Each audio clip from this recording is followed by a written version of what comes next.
I'm speaking with one of Nigeria's foremost human rights lawyers and senior advocate of Nigeria, Mr. Femi Falana, who joins us at a critical moment for this country to discuss the worst insecurity situation, growing concerns over the safety of lives and property, to his 14-day ultimatum to the Attorney General of the Federation, demanding action to recover an alleged $120.5 billion and a 66.4 billion naira owed to the Federation account by operators in the oil and gas sector.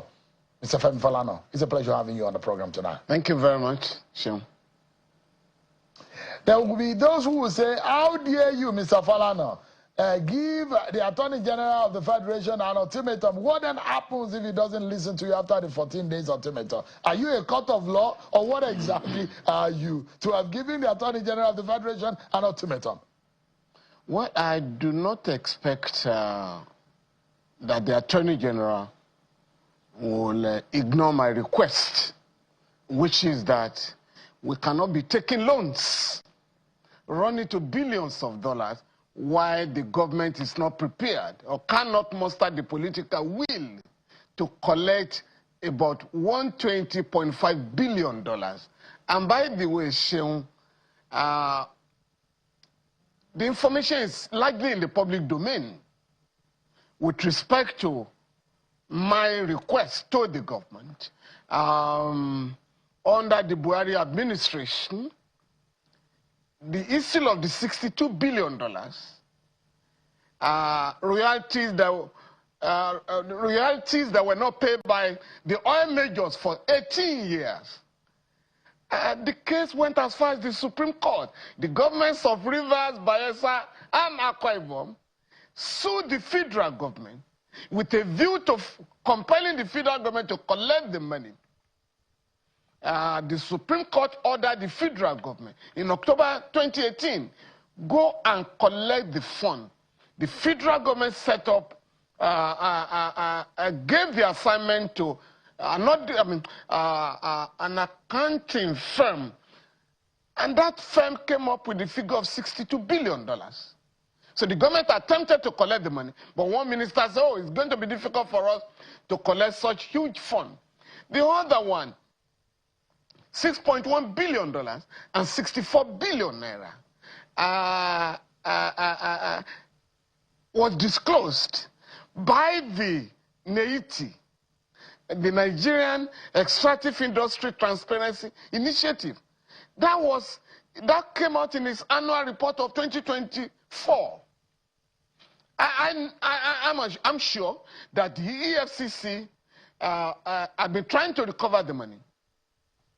I'm asking the Attorney General to work with the EFCC to ensure that that money is recovered and paid to the Federation account. Of course, I'm also asking the Attorney General to collect and ensure that the dividends paid by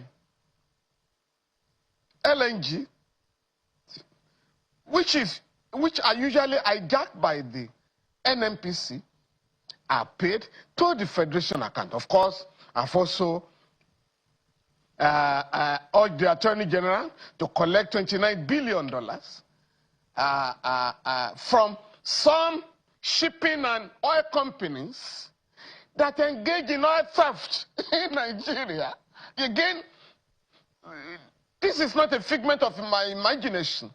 NIMASA gave a contract to some lawyers to find out between 2011 and 2014 how much was taken out of Nigeria without accountability. And that body came up with a figure of $12.7 billion. When the government was not ready, when the federal government was not ready to collect the money, this same set of lawyers, led by a respected senior advocate of Nigeria, Professor Ajogu, went to court. The cases are pending in court. I'm saying we don't need to waste time in pursuing civil cases. These are criminal offenses that the Attorney General can hand over to the EFCC so that this can be investigated. Of course, there is also the issue of the Honorable that just left here, Honorable Johnson, headed a committee in the House of Reps that discovered that 120.5 billion naira, 66.4 billion naira, was taken out of Nigeria without accountability. And that body came up with a figure of $12.7 billion. When to cut the cases are pending in court. I'm saying we don't need to waste time in pursuing civil cases. These are criminal offenses that the Attorney General can hand over to the EFCC so that this can be investigated. Of course, there is also the issue of the Honorable that just left here, Honorable Johnson, headed a committee in the House of Reps that crude oil taken from Nigeria, not recorded there, but recorded in an airport in Texas, you know. The money was, I think it was valued at $17 billion. And of course, the last one is that in April 2021, August 2021, the former Buhari administration ordered the NNPC to award contracts worth $2.9 billion to fix the refineries, the 4 refineries. Since the refineries were not fixed, we're simply saying, take this money back from the contractors that collected the money. So this, again, as I said, the information is in the public domain. All I'm asking the government to do is to muster the political courage to collect this huge sum of money. And if the Attorney General does not accede to my request, of course, we are going to the court. So it may also interest you. So you are going to, you are dragging the AGF to court. Is either he accede to your request, listen to your ultimatum, act now, or you meet in court. For sure. That's it. In fact, there's one I'm already in court. The Senate came up with a figure of 210 trillion that cannot be explained by the NNPC. We wrote to the Senate because, you know, you have these investigations from time to time, and at the end of the day, the reports will not see the light of day. So we wrote to the Senate, can you please give me a copy, furnish me with a certified true copy of your report? I was ignored.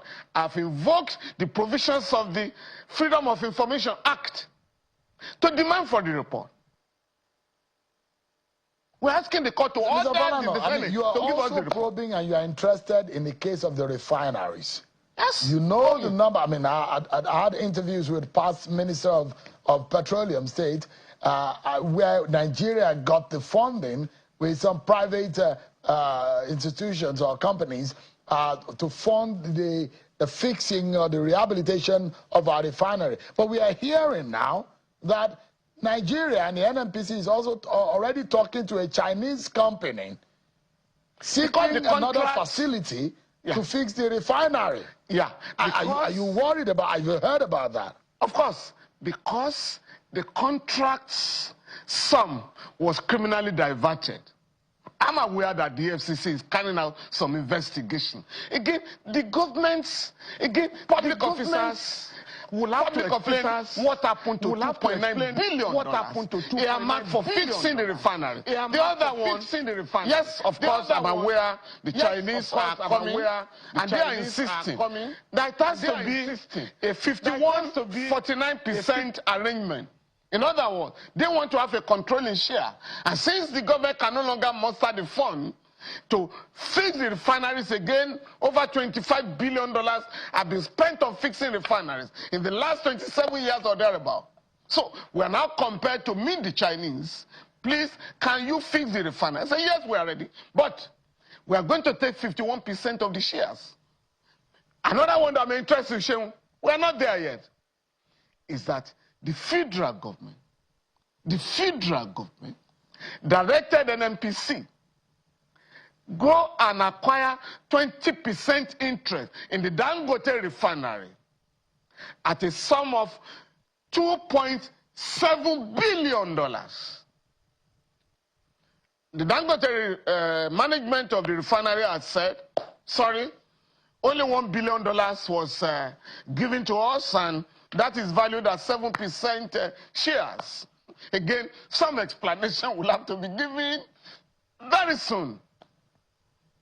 Because we can't be talking of these colossal sums of money while we are taking loans, while our people are suffering, you know, all over the place. Mr. Falana, when you hear these things and you see what is going on in our country, and perhaps you look at Dangote, Dangote is flourishing. Say for Dangote, the crisis and the impasse in the Strait of Hormuz will have greatly impacted and dealt a big blow on our country, on our resources, on our income, revenue, And in fact, on the average person, say for, I mean, if not for Dangote, no, Nigeria, government is Dangote, usually just a failure in being able to manage its own infrastructure and resources. But I mean, I'm just looking forward to 4 refineries.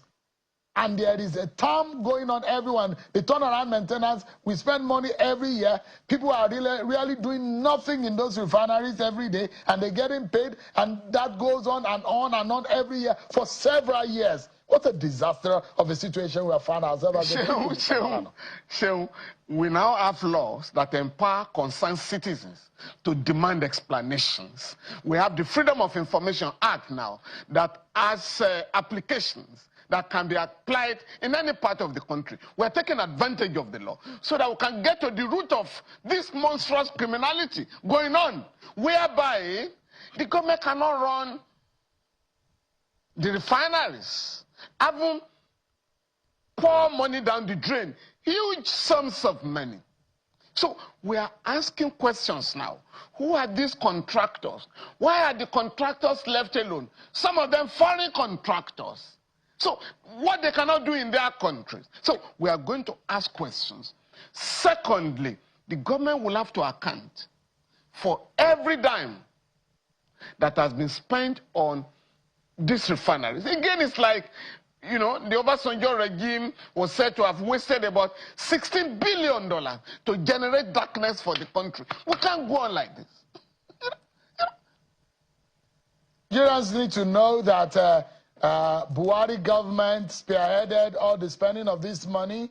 Yes, it's the same APC Bola Tinubu found itself, and his government has found itself in this quagmire, but he must fix it. Because that's the responsible. The president said it's the same thing with Buhari, so he doesn't want to pour the blame on Buhari. But we know that all of this mess happened, all of these monies were borrowed under the Buhari government. That must be fixed under this government because we can no longer continue in this manner. Sure, it's under the PDP and the APC government. I will just mention the electricity sector. Somebody sold 18 electricity companies, according to a former minister, under the Jonathan administration, Alaji and Dr. Usman Shamsidin, that we sold the electricity companies to our friends. Now, the government has been giving, again, a lot of trillions of naira to the electricity companies.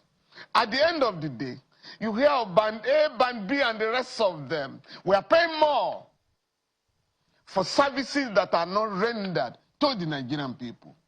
But we have got to the stage now where we have to ask questions.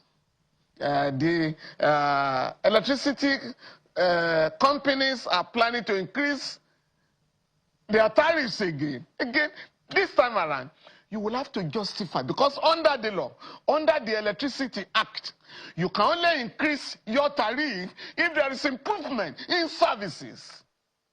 So if we are getting, the situation is getting worse, there can be no justification for increase in tariffs. And I must go for the fuel. I mean, so Falana, let me take you to let me take you to the issue of security. And we saw a meeting yesterday where we have the leadership of the National Assembly. We saw the Speaker of the House, the Deputy Speaker of the House, Benjamin Okeze-Kalu. We saw Mr. Femi Falana, the Chief of Staff to the President, the IG of Police. They were in that meeting. And they said that they are nearing the finish line on the state policing agenda and the constitutional framework for that. That some way, does it gladden your heart that finally we're getting somewhere?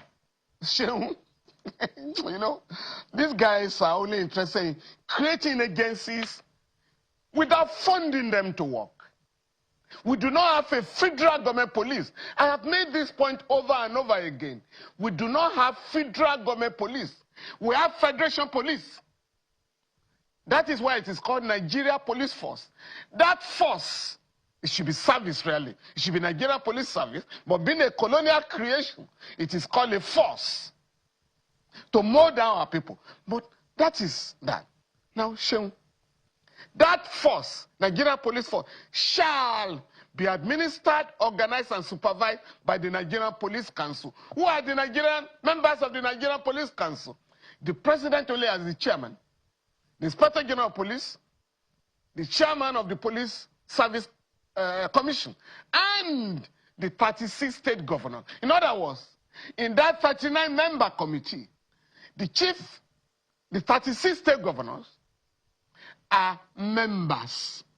Now, but unfortunately, the governors since 1999 have always abdicated their constitutional duty to the president.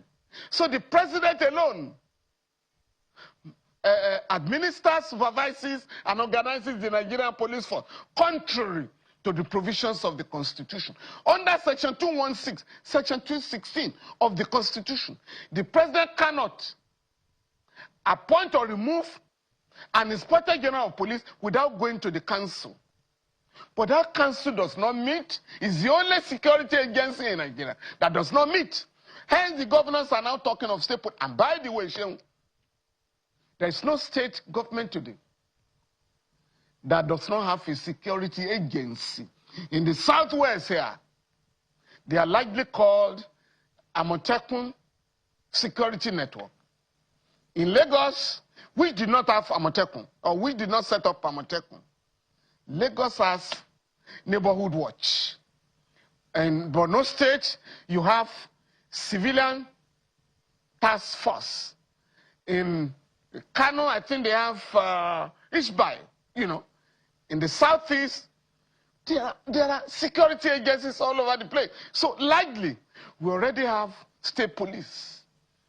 But what is missing is that the federal government, again, because the governors refuse to call a meeting of,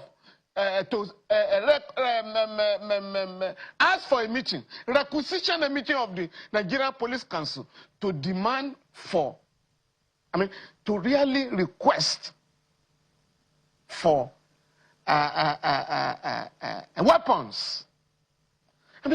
How can you ask security personnel to go to the forest and confront criminals that are armed with AK-47 pistols? The Amotekun guys and the rest of them are only allowed to bear locally made pistols, what you call dangos. Again, it's not by this business of creating another agency, state police, that you are now going to police any society in Nigeria. How would they be funded?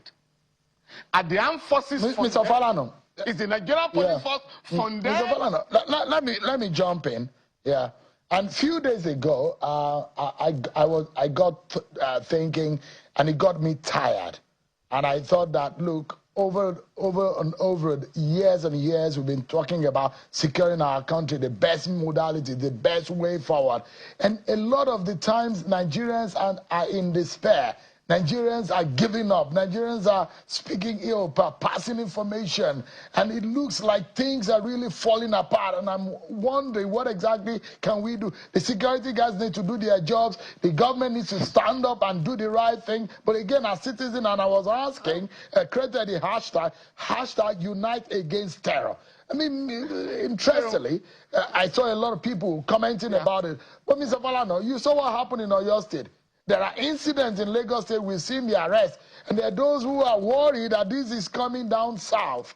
What is your major worry? If you're to speak with the president tonight on this program, let's assume the president is right across the screen from you. What would you tell him about this scenario that is playing out in our country? Equip the armed forces, motivate the armed forces, equip the police force, motivate the operatives that are working in the security sector. I defend soldiers and military officers more than any law firm in Nigeria. I can say that without any, being immodest.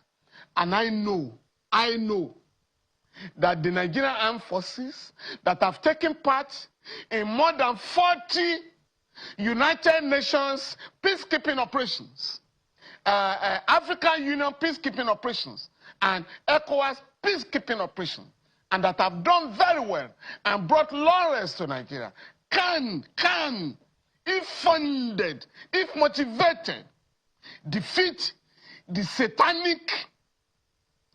ragtag army of the satanic Boko Haram sect or the ISIS. But what is happening, Sheung? You'll be surprised that between 2023 and 2025, the sum of 525 billion naira was earmarked as security votes by the 36 state governments in Nigeria. If a substantial fraction of what is set aside for security votes in Nigeria is spent on securing the people, we will not have this problem. The last one on your state. And please, if I had the opportunity, I would tell the president, please, one, a minister and a former governor that are currently inciting people in your state, politicizing the tragedy of our people. How can anybody in his right senses say that I know it was a state government that kidnapped the children? Please, if you know this, go to the police. Go to the state security Mr. Falana, we're totally out of time. Yeah. Please. Yeah. And somebody says, I know the politicians that are responsible. Yeah. Why have you not reported them? So that you the parents of those who are the children that thank you so much indeed. And that's why I raised that action for all Nigerians to stand together in the hashtag Unite Against Terror. We must, as a people, push our voices, push our actions, and also demand that our government must do the right thing. But let's push the fact that all of us as a people must unite against these criminal minds killing innocent people. Thanks so much, everyone, for watching. Thank you very much. God bless Nigeria.